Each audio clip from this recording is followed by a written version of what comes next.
Batam lagi panas nih, bukan karena cuaca, tapi karena warga Orchard Park menolak pembangunan masjid di lingkungan mereka. Padahal penghuninya tuh kebanyakan muslim loh. Orchard Park ini tuh kawasan hunian elit di Batam Center dikembangkan Agung Podomoro Land. Lingkungannya tuh mewah banget, ada mall, klaster modern, dan fasilitas premium lainnya.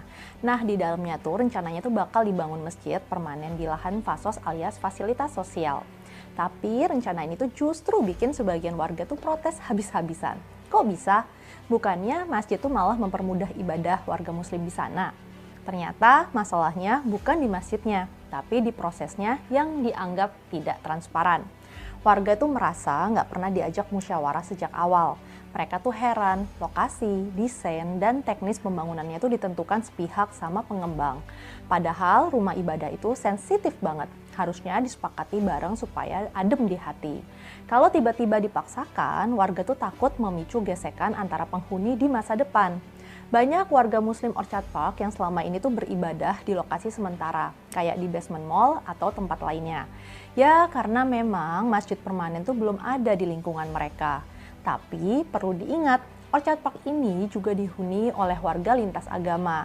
Jadi semestinya semua aspirasi didengar supaya nggak bikin ribut. Beberapa warga akhirnya tuh nekat demo, bawa spanduk penolakan di depan lahan bakal masjid. Isi spanduknya jelas banget, jangan asal bangun, libatkan kami. Wajar juga sih karena mereka tuh penghuni tetap, pastinya ingin punya suara soal fasilitas sosial di komplek mereka sendiri. Dari pihak pengembang sampai sekarang juga belum kasih penjelasan detail ke publik. Mereka cuma bilang lahan fasos memang sudah diplot untuk rumah ibadah sesuai perjanjian awal. Tapi desainnya kayak apa, kapan mulai bangun, sampai gimana teknis perizinannya masih kabur. Hal kayak gini tuh bikin warga makin curiga. Jangan-jangan ada kepentingan lain di balik proyek itu. Karena kalau niatnya benar membangun masjid, kenapa nggak transparan dan terbuka diskusi?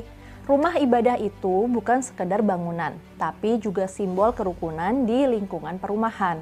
Kalau prosesnya amburadul, ujung-ujungnya malah jadi sumber konflik. Pemerintah Kota Batam pun didorong turun tangan buat mediasi, biar gak ada yang ngerasa disisihkan atau dilangkahi haknya sebagai warga. Lagi pula, aturan pendirian rumah ibadah di Indonesia tuh sudah jelas banget. Harus ada persetujuan lingkungan, harus ada musyawarah supaya nggak jadi polemik. Apalagi Orchard Park ini dikenal dengan komunitasnya yang beragam, lintas budaya dan agama. Kalau nggak diurus rapi, konflik kecil tuh bisa membesar dan merusak reputasi kawasan. Padahal Batam sendiri selama ini tuh kondusif dan terkenal toleran. Sayang banget kalau tercoreng cuma gara-gara salah komunikasi pembangunan masjid. Masjidnya jelas diperlukan, tapi prosesnya wajib adil dan terbuka. Pengembang dan warga harus duduk bareng nyari solusi sama-sama. Karena musyawarah itu jauh lebih berkah daripada demo dan saling curiga. Semoga polemik Masjid Orchard Park ini cepat nemu jalan tengah ya. Biar semua penghuni nyaman beribadah, rukun dan damai di satu lingkungan yang sama. Junjung tinggi toleransi beragama. Kasus perusakan villa yang digunakan sebagai tempat retreat umat Kristen di Cidahu, Sukabumi, Jawa Barat akhirnya menemukan titik terang. Kepolisian menetapkan 7 orang sebagai tersangka dalam insiden perusakan rumah milik Maria Veronica Nina di Sukabumi. Ketujuh tersangka ditetapkan setelah pemeriksaan sejumlah saksi dan laporan dari Yohanes Wedi pada 28 Juni 2025. Kapolda Jabar Irjen Rudi Setiawan menjelaskan perusakan terjadi pada Jumat 27 Juni 2025 setelah warga mendapati kegiatan ibadah yang diikuti sekitar 36 jemaat Kristen termasuk anak-anak. Warga yang merasa tidak mendapat tanggapan dari pemilik rumah lantas melakukan kekerasan termasuk merusak pagar, kaca jendela, sepeda motor, salib hingga 1 unit mobil. Kapolda menegaskan bahwa tindakan tersebut mengakibatkan kerugian material sekitar 50 juta rupiah dan aparat akan memastikan siapapun yang bersalah akan diproses hukum tanpa memandang latar belakang agama. Kasat Reskrim Polres Sukabumi Ibtu Hartono membenarkan bahwa ketujuh tersangka kini telah resmi ditahan. Sementara itu, Kapolres Sukabumi AKBP Samian menyebut perusakan dipicu oleh mispersepsi warga yang menganggap rumah singgah tersebut berfungsi sebagai tempat ibadah tanpa izin. Untuk meredam ketegangan, pihak kepolisian bersama Forkopimda, MUI, dan FKUB sepakat menghentikan sementara kegiatan ibadah di lokasi tersebut guna menjaga situasi tetap kondusif. Upaya komunikasi dan pendekatan lintas tokoh masyarakat terus dilakukan untuk mencegah konflik serupa di masa mendatang. Nah, gimana nih menurut netizen yang terhormat? Silahkan berkomentar ya. Polisi telah menetapkan 7 tersangka dalam kasus pengerusakan villa saat anak-anak dan remaja sedang melakukan retreat di Sukabumi. Udahlah ya, cukuplah segitu keadilan. Walaupun pada kenyataannya dalam video tersebut bukan hanya 7 orang, tapi apalah daya. Mungkin hanya sebatas ini keadilan yang bisa ditegakkan. Jangan terlalu banyak menuntut. Penetapan tersangka, hadirnya Gubernur Jawa Barat, banyaknya saudara-saudara yang beragama Muslim yang mengutuk keras atas tindakan ini, mungkin itu dianggap sudah cukup. Kita berharap ke depannya ada kesadaran, supaya hal-hal seperti ini tidak terulang kembali. Saya sudah mengingatkan, ini negara bukan milik kalian saja. Ini bangsa bukan hasil perjuangan kalian saja. Dari begitu banyak latar belakang yang berbeda, baik suku, agama, semua mengambil bagian untuk memerdekakan bangsa ini. Sadarlah diri, kebebasan milik kita bersama. Keberagaman adalah keindahan yang patut kita jaga. Salam toleransi. Oh, cuman 7 orang doang yang dijadikan tersangka. Padahal ya kemarin di video tuh banyak orang kan ya. Ini cuma 7 orang yang jadi tersangka. Ya oke lah, tangkep dalangnya yang melakukan perusakan, hukum seberat-beratnya. Sedangkan yang lain itu kan ikut serta, ikut terlibat, tetap berikan hukuman ke mereka supaya apa? Menjadikan pembelajaran. Ya jangan cuma 7 deh, itu kan banyak. Dan jujur di sini aku mengapresiasi nih ya dari KDM nih ya, gerak cepat, turun langsung datang.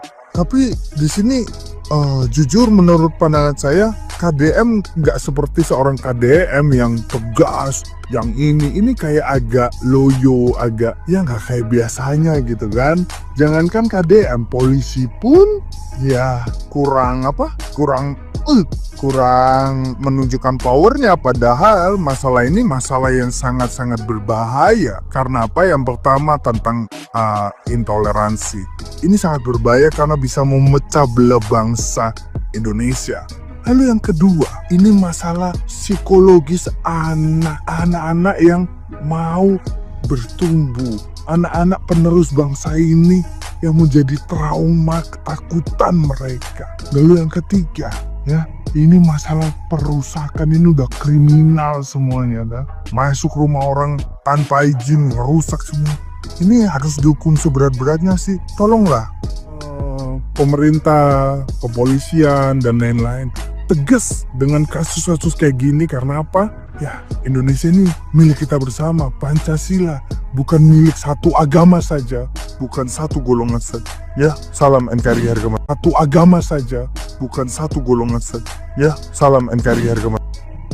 Guys, perkembangan kasus pengerusakan villa atau pembubaran ibadah retreat yang terjadi di Sukabumi beberapa hari yang lalu dan langsung direspon oleh Kang Deddy Mulyadi, Gubernur Jawa Barat, dan memberikan sumbangan sebesar 100 juta. Namun uang yang 100 juta itu tidak diambil oleh pemilik villa, tapi uang tersebut dialokasikan untuk membantu pembangunan masjid dan musola. Tapi di sini bukan masalah uangnya guys ya, mungkin pemilik villanya juga orang yang berlebih yang bisa memperbaiki kerusakan villanya. Tapi di sini yang kita minta adalah keadilan untuk kasus ini gitu, dimana anak-anak yang pada saat itu berada di tempat memiliki trauma tersendiri untuk hal ini gitu. Jadi mereka meminta keadilan untuk para pelakunya itu bisa diproses secara hukum dan bertanggung jawab atas perbuatan mereka sendiri. Dan dalam kasus ini ada 7 orang yang sudah ditetapkan sebagai tersangka ya guys ya. Semoga aja masih ada lagi tersangka lain nanti yang bisa ditetapkan.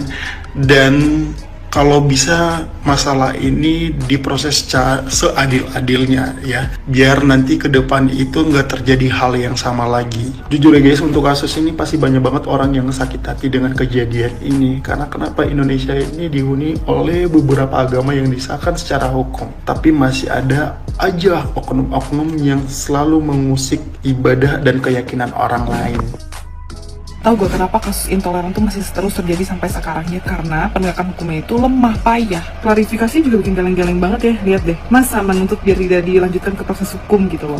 Gila ya, nggak tahu diri banget. Harusnya aparat penegak hukum tuh yang ada di tempat tersebut waktu itu, ya yang cuma diem doang, itu juga disanksi. Karena mereka lalai menjalankan tugasnya yang harus mereka mengayomi, melindungi, malah mereka diem aja. Terus tugasnya ngapain? Gaji buta tuh, digaji tapi cuma diem doang, nontonin doang. Ada ya orang udah salah, tapi berharap nggak dihukum, nggak disanksi gitu. Terus juga tetap menuntut biar rumah tersebut jangan dijadikan tempat ibadah. Lu ngerti retret gak sih? Retret itu temporer, bukan rumah ibadah yang permanen gitu loh. Dan undang-undangnya pun menyebutkan bahwa yang harus ada perizinan itu adalah rumah yang dijadikan tempat ibadah secara permanen. Jadi orang-orang ya yang so tahu gitu loh tentang undang-undang tersebut, coba dipelajarin lagi sebelum berkomentar. Jadi kapan nih pemerintah Indonesia mau menegaskan hukumnya nih? Ya 2025, kasus-kasus kayak gini udah sering terjadi ya, tapi tidak pernah nih ya ditunjukkan taringnya. Karena tidak pernah ditunjukkan taringnya, makanya terjadi terus.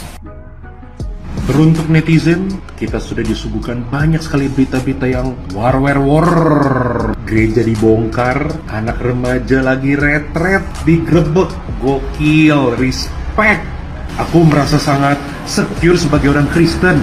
Retret digrebek itu kan berarti si oknum ini merasa retret ya, which is kegiatan membangun kerohanian, itu sama dengan muda-mudi Jakarta yang kumpul kebo di hotel. Sama tuh di mata mereka, oknum-oknum ini tuh sama tuh levelnya tuh. Keren banget cara berpikirnya. Dan lagi-lagi gereja yang dibongkar itu gara-gara apa? Betul, karena perizinan. Dan solusi dari perizinan yang sulit apa? Betul, dibongkar aja, turunin aja itu salibnya dari atas tuh, nggak apa-apa, bagus itu. Mana ada abusive itu, nggak ada, itu bagus banget. Dibandingkan dengan membantu gereja ini untuk mendapatkan solusi perizinan, better dibongkar, simple, selesai masalah. Betapa amannya beribadah di Indonesia ini ya. Saudara-saudara, itulah dia video cuplikan yang baru saja kita tonton tadi videonya, bahwa masjid ditolak didirikan. Kenapa hal itu terjadi? Kita sudah mendengarkan tadi penjelasannya, alasan kenapa mereka menolak. Dan apapun alasannya, tentunya mereka juga pastinya tidak suka karena ada sebab dan ada akibat daripada itu semua. Tetapi poin penting yang perlu kita ketahui, lihat ketika saudara dilarang untuk mendirikan masjid, kira-kira bagaimana perasaan saudara? Apakah sakit atau biasa-biasa saja? Nah, itulah yang selama ini sering dialami oleh kekristenan. Ketika mereka mendirikan rumah ibadah, mereka dipersulit oleh warga-warga sekitar yang mayoritas Muslim. Ketika orang Kristen beribadah, mereka diganggu, mereka dilarang merayakan Natal, dan itu sering sekali terjadi. Dan pelakunya adalah oknum Muslim itu sendiri. Nah, kiranya lewat apa yang terjadi ini boleh menjadi pelajaran penting. Ya, kita sebagai manusia harus memiliki peri kemanusiaan. Karena perintah Tuhan itu adalah agar kita mengasihi Tuhan dan mengasihi sesama. Kalau kita katakan mengasihi Tuhan, tetapi perilaku kita tidak mengasihi sesama, dengan menyerang ibadah mereka, dengan mengganggu mereka beribadah, maka sadar dan bertobatlah. Itu bukan ajaran Tuhan yang sesungguhnya. Karena ajaran Tuhan yang benar adalah mengasihi Tuhan dan mengasihi sesama. Tidak memandang agama, tidak memandang suku. Apapun agama dan sukunya, mereka adalah orang-orang yang layak kita kasihani. Dan kita harus sadar, apabila kita dicubit, apakah sakit rasanya? Kalau sakit rasanya kita dicubit, maka janganlah mencubit orang lain. Karena engkau sudah rasakan itu sakit, maka jangan lakukan yang jahat itu kepada orang lain. Karena saudara tahu sendiri itu sakit. Begitulah halnya dengan yang dialami oleh orang Kristen. Dan lewat video ini tentunya mereka yang ditolak masjid itu didirikan, mereka merasa sakit. Dan kalau itu sakit, maka jangan lakukan kepada orang-orang Kristen hal-hal yang tidak baik seperti yang sudah kita lihat hari-hari ini viral di media sosial. Dan yang terjadi baru-baru ini juga di Sukabumi, bagaimana orang-orang Kristen mereka beribadah, mereka diganggu, mereka tempat mereka itu dirusak sehingga menimbulkan kerusakan yang begitu banyak dan menimbulkan trauma kepada orang-orang Kristen yang ada di sana. Kiranya video yang saya bagikan ini memberikan informasi penting. Tuhan memberkati kita semua.